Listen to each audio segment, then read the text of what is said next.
V8s. This is a 2022 Lexus LC convertible painted in infrared, which is a $595 premium paint. The LC500 Coupe first arrived here in the United States in 2018, and the convertible followed in 2021. 2018 and 2021 are model years, by the way. For 2022, Lexus has tweaked the LC500 a little bit, adjusting the suspension to give it what they think is a better response and reducing the number of colors offered down to 9. The 471 horsepower, 5-liter, naturally aspirated V8 that has been with us since the beginning of the LC Coupe remains, and that is a good thing. And while you can probably tell that this is pretty small inside, this is actually built from the Lexus LS platform, their luxury platform. So this thing is surprisingly big, and I would argue bigger than it needs to be. If you want to be a bit more ecological with your decision making, there is an LC500H, which is powered by a 3.5-liter V6 hybrid engine. And yes, that does vastly improve your fuel economy, but that is only available in the Coupe, not this convertible. In that vein, there are kind of sort of 3 LC trims available: the Coupe, the convertible, and the hybrid. And if you think of it that way, this convertible is the highest of those 3 trims. It is the most expensive base price anyway. However, there is also something called the LC500 Inspiration Series, which has its own set of distinct features and does come with a higher price tag. My name is Robin Warner, an experienced engineer and magazine editor, and I'm also a bit bigger than I need to be. I review all kinds of cars, from a $25,000 Ford Maverick to a $425,000 Rolls-Royce Cullinan. I'll happily jump into Honda Accords, BMW M3s, and Porsche 911 GT3s. And I have fun every time. Please subscribe and join me. The base price for the Lexus LC500 convertible is $102,175. However, this car does have quite a few options on it and goes for $112,790. Anyway, while you're letting that price digest a little bit, this is a good time for me to pull over and show you outside and inside this car in a bit more detail. Recently, Lexus grills have become, let's say, more noticeable. And that's definitely true on the Lexus LC500 convertible, especially in this infrared paint with this polished metal look front grille, although parts of it is plastic. I think of all Lexus models, it actually works reasonably well here. I do especially like the polished metal down low, this extra little chromed out ribbon of it that flows up here. So I think of all the cars that Lexus builds, it works best on here. And maybe it's partially because I really like the way they did these check marks in the headlights right here, going into this fairly sharp and angular 3 projector beam LED setup for the headlights. I think that's a really sharp look. Generally, this has a wide, low, menacing look, and yeah, pretty cool. Looking at this car in profile, I think you get an even better sense of the size of this thing. This is nearly 190 inches long, despite being a 2-door that really only seats 2, although there's technically seat belts for 4. I'll go ahead and put the dimensions on the screen right now. You can see that that is a 113-inch wheelbase, quite large. And that gives you the evidence you need that this is actually on the same platform as the Lexus LS, their flagship sedan. That said, I think it's a nice, swoopy, curvy shape, and I think Lexus did a really good job with its convertible top to still follow a very flowing coupe-like shape and not have any weird angles or stunts in it. And this hard angle right here that goes through to the back, I think is a nice addition as well, and kind of accentuates these big rear fender flares, which just add more presence to this car. I mean, this rear end is quite a bit wider than the front. This scoop right here just behind the door is cool as well. Adds just a little bit of that exotic flair to it. And this is a good time as any to let you know that I have a full set of specifications in the description. These are 21-inch wheels on the Lexus LC500 convertible. This is part of the $7,940 touring package. Standard wheels are 20 inches, so not small. But one thing you have to give credit for, those are massive rotors behind those wheels and proper brake calipers as well. And that's also true on the rear axle of the car. In back, this bodywork just kind of continues on and on into this very subtle spoiler right here. Very subtle, very neat, I think. LC500 right in the center. And you've got these very cool triangular tail lights right here. They don't look too big from right here, but they actually extend off to the sides and to the bottom that far, and then into the center this way. So it just kind of expands as it goes, but it looks very sharp. This faux rear diffuser down here, I could do without that, but Lexus did commit the cardinal sin and give us these weird fake exhausts built into the bumper. It is dual exhaust tips back here. The real pipes are in the middle there and on the other side there, but this cladding, unnecessary. Anyway, since we're back here, let's check out the trunk space. The good news is this won't take long. There's not much trunk space. You get a little more than 3 cubic feet of trunk space. Thank you, convertible top. All right, let's check out the inside. Really quickly, yes, you do technically have back seats. No, I'm not getting in them because look at that. Also, we have this wind protector up for when the convertible top is down, but I will briefly show you that you do have easy access to the back seats if you take the seatbelt off first. There's a little lever right here, press that, and the motorized seat does move forward for you and give you access to the back seats. It is a 2+2, there is no middle seat, and if you're short enough and or have skinny enough legs to fit back here, I am impressed. Congratulations to you. Checking out this interior, it is a very nice interior. First of all, we've got this nice carbon fiber part of the sill right here that is an optional extra, and we do have this very nice semi-aniline leather upholstery on the seats. That is also part of that $7,940 touring package I told you about. There's a lot of things on there. It's mostly comfort luxury things. I'm putting the list on the screen right now so you can check that out. But you can see it's just really nicely upholstered in general and has, I think, a very classy look to it. You have the usual controls here. You do have 3-position seat memory right there. HUD, HUD, that is head-up display, and that button allows you to turn it on or off very easily, which is a nice convenience. Of course, you have power seats with lumbar adjust, and you have nice metal pedals right there. The steering wheel itself is also a nice leather and has plenty of buttons on it on either side. You do get media controls here, cruise control here, and you do have these nice metal paddle shifters for your 10-speed automatic transmission. Downshifts on the left, upshifts on the right. One thing I like on some Lexus models are these outshoots for the drive modes and for traction control. Over here you do have several drive modes: Comfort, Eco, Standard, Custom, Sport, and Sport Plus. Push button engine start. You get this super cool digital gauge cluster to look at, and it has this like motion in the middle of it. So right now the tachometer is centered, but if I press this button here, it moves off to the side and displays more information, and back to the center it goes. Over here is a 10.3-inch widescreen center console touchscreen, and next to that is a nice analog clock right there. As you can see, this is the setup mode. You have lots of options to change a lot of things.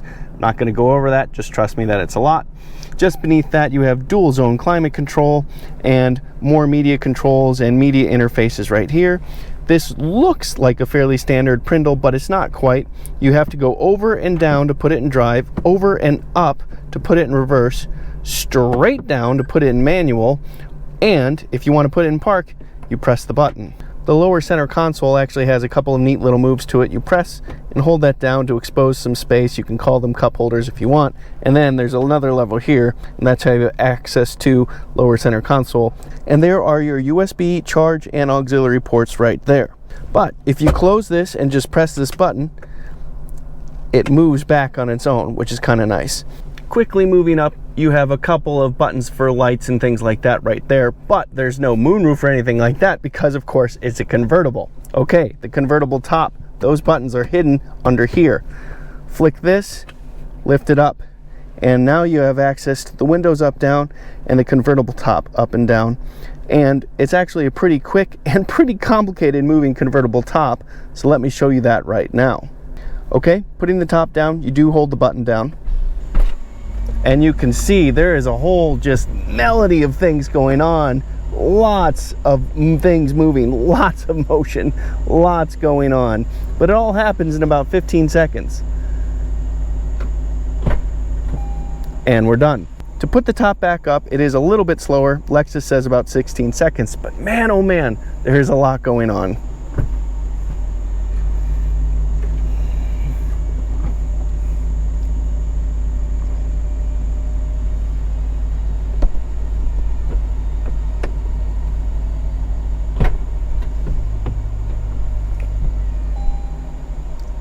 And we're done again. Windows back up. Fun. Quickly going back to the drive modes, it does largely do powertrain stuff and the weight of the steering wheel, but we do also have adaptive shock absorbers, so there are real differences in the way this car feels when you do the different drive modes. Speaking of, let's get back to that drive. All right, let's dig into the powertrain, and I am very happy to do so because this is a very, very good powertrain. Naturally aspirated 5-liter V8, 471 horsepower, 398 pound-feet of torque. Better still, peak power comes at 7,100 RPM, and peak torque comes at a totally reasonable 4,800 RPM.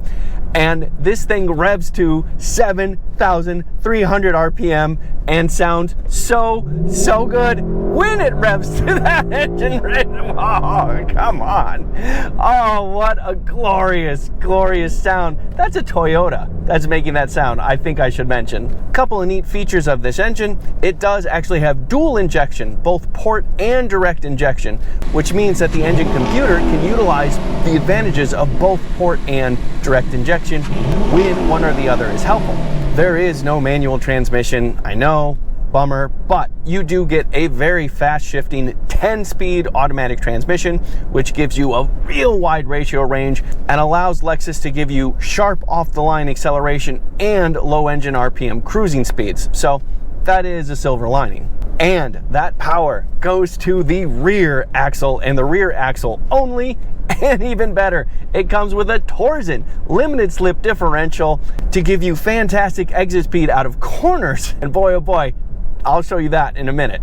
But all of those specs, even the horsepower and torque figures, are secondary to just the pure auditory joy this engine brings. I mean, what a sound! Come on!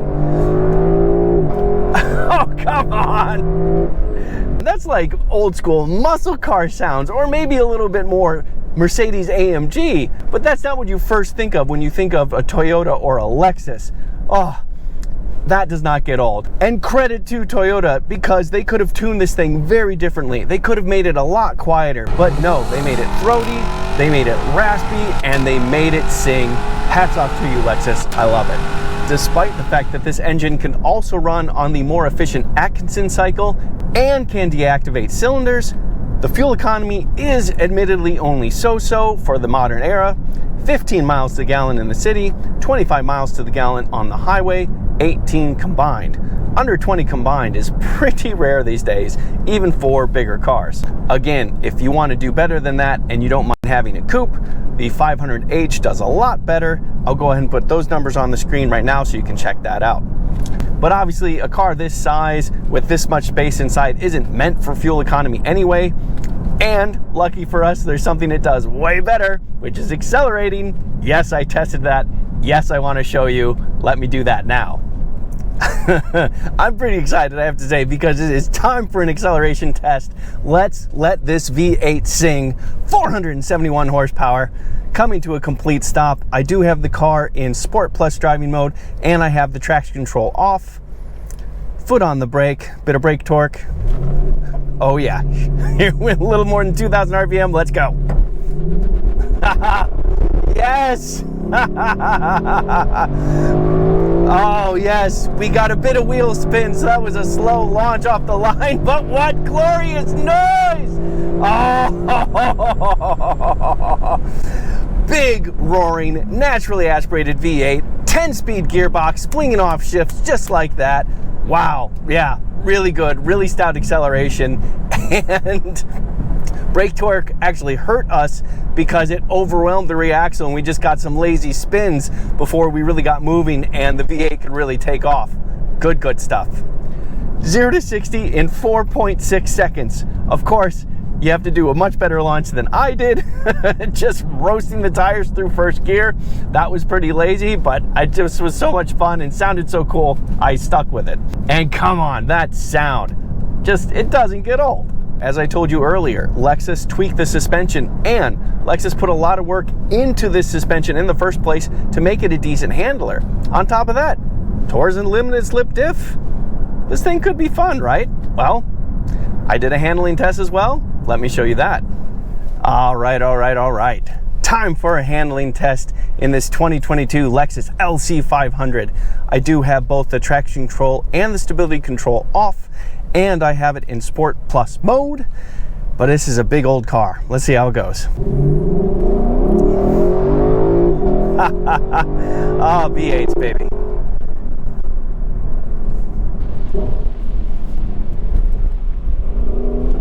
Good balance. Good balance. Much closer to neutral than I expected.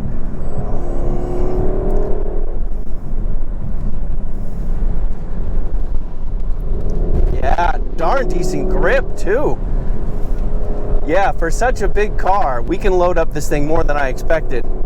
The steering isn't quite as precise as you would hope, considering the big loud noises this thing makes, but man, there's a lot to like here.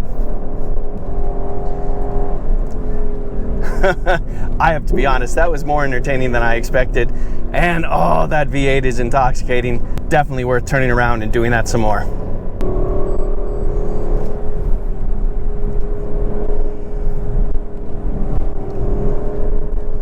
Yeah, you can get into a flow with this car despite its size and slowish steering. It's fun.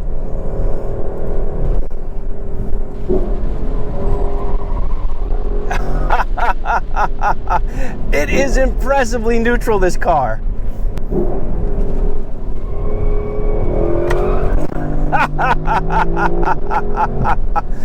You stab the throttle, you will kick out the rear end if you have the stability control off.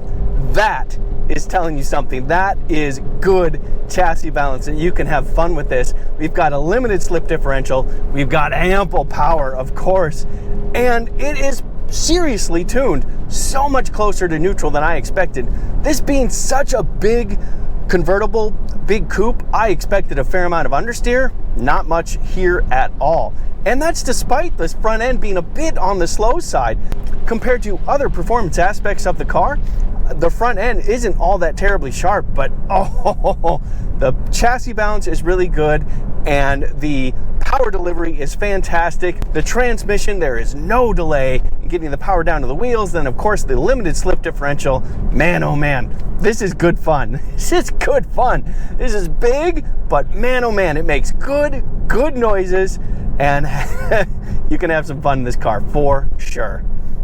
Right, so it's actually not that great of a handling car, but at the same time, it's actually engaging in its own way and a lot of fun. It's a very entertaining car to drive around some corners, even if it's not all that great at it.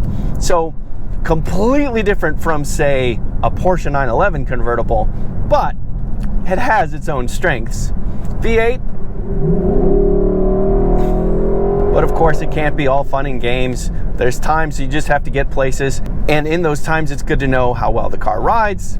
Yes, this is a Lexus, it rides quite well. You have that adjustable suspension, so in comfort mode, it floats over corners just fine. And despite being a soft top, it is impressively quiet in here. Now, it is louder than a coupe at interstate speeds, certainly, but not by much. I did a test there as well. Let me show you that.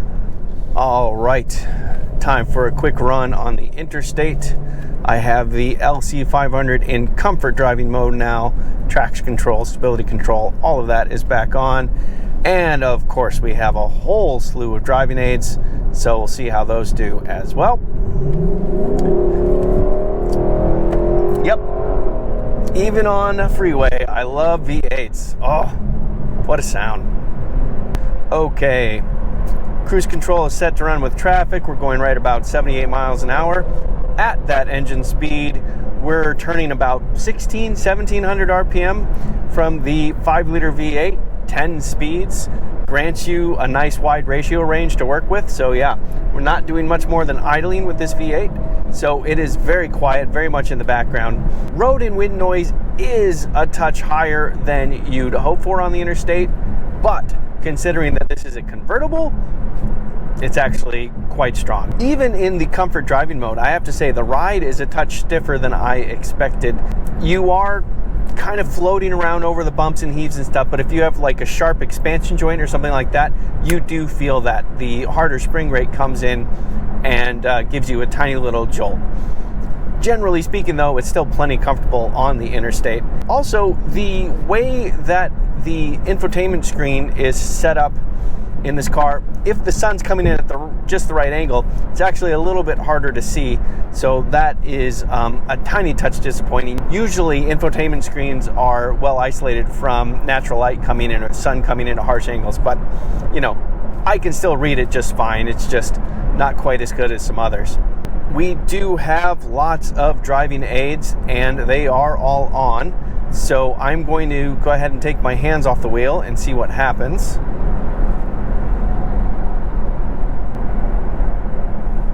Yeah, and it's doing a pretty good job. You can see it jolting around a little bit here and there. So overall, considering that this is a convertible, it's a very nice car to have on the interstate.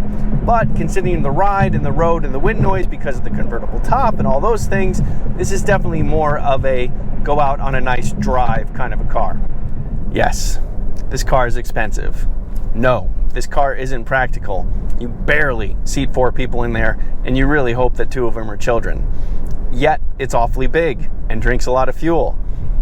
So nothing about this says this is a practical car to get. And that's okay, because this Lexus genuinely brings a smile to a driver's face. I mean, look at my face. It's fast. It makes big noises. It wiggles its rear end around if you stomp on the gas. It has drive modes that genuinely changes the attitude of this car and lets you get properly sporty. This thing is a lark. It's fun, it's joyful, and yet when you need it to, it does calm down and it can be, you know, a relatively pleasant grand tourer. This is like the practical person's hooligan car, right? You follow the rules, you're well-mannered, you have good etiquette, you're polite, and you're lucky enough to have been successful financially. But every once in a while, you want to have a bit of fun and make some noise. This is the car for you. I'm Robin Warner. Thank you for watching. And if you are still watching, I would really appreciate it if you like this video. Doing so helps me out a lot. Okay, gotta go.